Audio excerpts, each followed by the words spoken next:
Good evening and welcome to the U Talk Show. My name is Kyle. This is Horst. I cut him off right before he was about to actually take the intro. I kind of messed up there, but we're in it. It's fine. And today we are discussing something that is very close to my heart, and that is the 5 fundamental forces of politics. These are the driving forces of politics, and they are culturalism, tribalism, commercialism, legalism, and humanism. Note that your political view may end up including other driving forces of politics. For instance, if you are a particularly kind of cynical person, you may find that you consider the driving forces of politics to be nepotism, lies. I think those are the driving forces of politics to a certain extent. But with that, let's start with culturalism and get away from the culture of nepotism and lies. Yes, brilliant Culture idea. victory over the Soviet Union, Kyle. Deliver it. Cultural victory. Soviet, okay. So, you know what? You told that story to me. You tell that story, and then I'll get into exactly what culturalism is. But be quick about it. Got to keep this to 14 minutes. Kyle previously explained this as teaching cultural lessons and imparting cultural lessons and winking and nudging, and that's fucking bullshit. Part of the culture of the Soviet Union was of a very specific type of conformance and of working together for the greater good.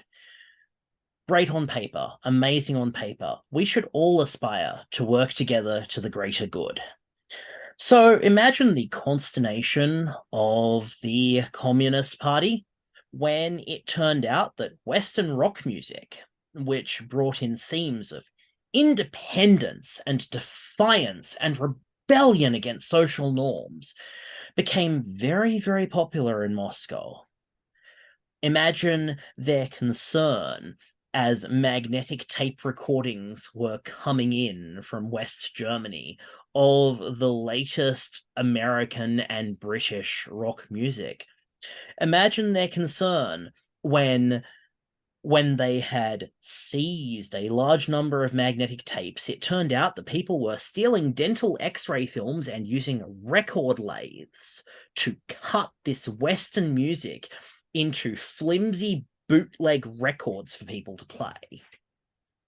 Imagine how that cultural collision occurred. Independence, defiance, versus the need for a cohesive society, all pulling towards the same goal.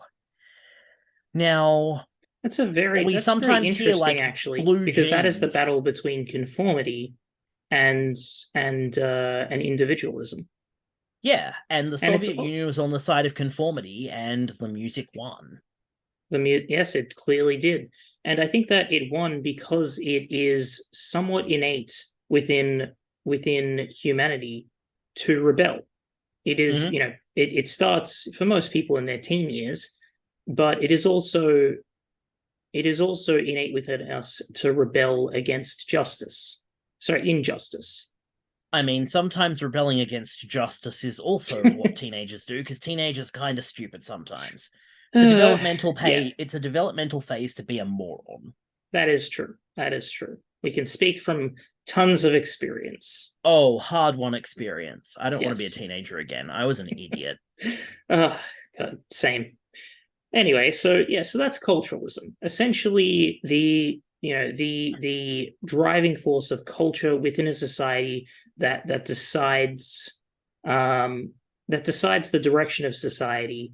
And it's a much more nebulous one. It's a bit more difficult to define in real terms than the others. Because it's the spread of ideas through cultural norms. Yeah, and that, we can't, all of these different things, when in balance, all of these driving forces when in balance, I think creates a very productive society.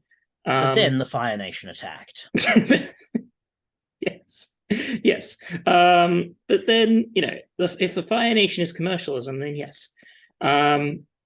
But we'll get to tribalism first. Tribalism, as I would describe it, is he not from family tribe, he bad. Historically speaking, we haven't actually tried to marry members of our own families. It's bad for genetic diversity. I'm very sorry, Tasmania. That shit ain't normal. But tribalism is exploited. Commercialism, the next idea, creeps its way into bloody everything. And Yeah, Kyle does this commercialism has entire invaded the spiel. space of everything. I mean, Kyle my does an entire spiel about identity politics, and I hate it. But the fact of the matter is that I said earlier, in the US right now, there are questions about which bathroom people use, and it's much easier to sow distrust and division and exploit this absolute goddamn lizard brain instinct to not entirely trust people who aren't exactly like us than it is to accept the fact that you are a corrupt motherfucker and work on fixing that. Yeah. And it's much easier to do that than solve real problems, and it's much easier to get away with doing the wrong thing when people are distracted with very tribalistic things such as modern identity politics. And a commercial interest, corporate owned media does a very good job at exploiting our innate tribalism and therefore making it a fundamental force in politics. And thus it's time for the segue to our sponsor, commercialism. Yeah. So get 20% off being a corrupt motherfucker with swearing. With I have the to code utilitarianism. Yes. Yeah, not very utilitarian, unfortunately. A bit ironic there.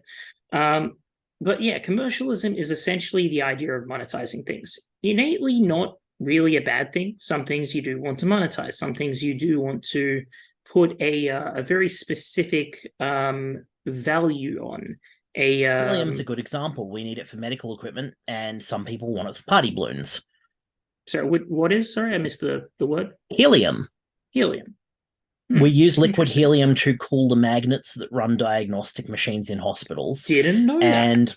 We use gaseous helium to make party balloons float at kids' parties. Yeah, and so you have to produce helium, so it's and there's a limited supply of it. Yeah, and on top of that, there's there's not really too much more to say there, except that in our modern society, as we have discussed on a previous episode, commercialism is kind of invading the space of everything.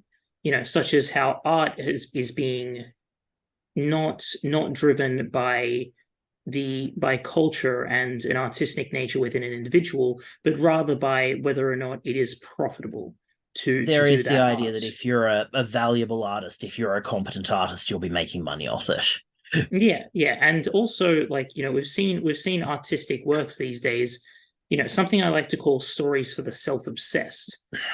We've seen artistic stories which the creation of which is funded by rich self-obsessed people be directed in their cultural ideas towards satisfying and stroking the ego of those rich and self-obsessed people, which has been, in my opinion, a terrible idea for art. New Star Wars trilogy. I will just remind you that Vincent van Gogh died a madman and a pauper. And he's considered one of the greatest artists in history.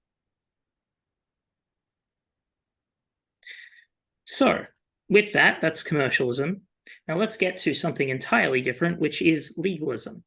Legalism in of itself is essentially the idea that we are not going to do things with a wink and a nudge. It's almost an opposite to culturalism. Not quite, but almost. Because culturalism, kind of is that in a way. It's directing things through cultural attitudes rather than legalism, which is we must do, we must write down what we're going to do and we are going to do what is written down.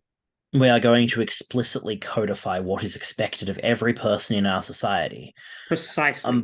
But the other half of legalism... Put better myself. Yeah. The other half of legalism, though, is that what we codify is what we understand to be right. And also, in a way, what we value. We tend to codify things that we value.